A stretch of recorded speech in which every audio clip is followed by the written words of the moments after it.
Finally, a word about suicide.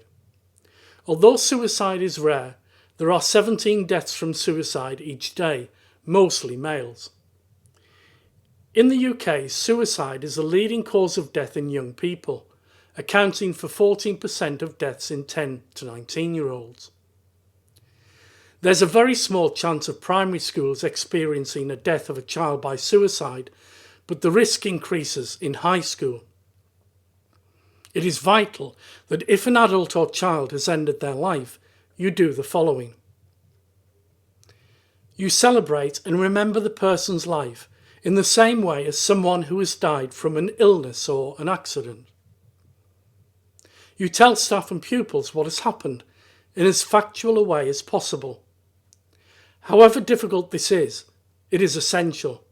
If the school community is not told, rumours will circulate and what actually happened will be replaced by an inaccurate or graphic version of events.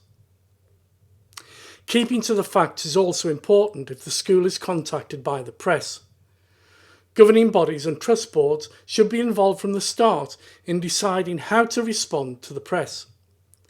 Issuing a press statement should be considered to forestall journalists approaching the school, or worse, children.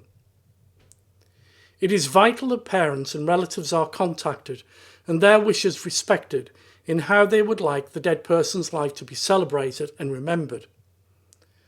Guilt and shame that they should have prevented the suicide or should have seen it coming will be key components of their grief, which will make it emotionally difficult to make the call. But it's very important that you do so. The last thing that you want is for the family to feel that the school is judging them and that is the reason you are not contacting them. We can never know what state of mind someone was in when they end their own life, but many have been suffering from mental ill health in which depression and anxiety have played a significant role. A smaller number have had a severe mental illness, such as psychosis, in which reality has become distorted and rational thinking impossible. To conclude this video and this series on bereavement, 2 final points.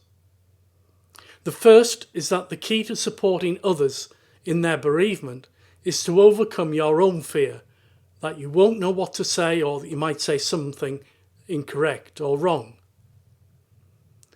It's far worse to say nothing. Secondly, British culture tends to emphasise that the bereaved should get back to normal as quickly as possible and that the person will get over it. You never get over it. You learn to live with the loss. Your life will never be the same again, but you will learn to live your life in a different way. I hope you found this series on bereavement helpful. I wish you well if you have suffered your own bereavement, and my thoughts are with your school if it is called upon to cope with bereavement following the death of someone within its community.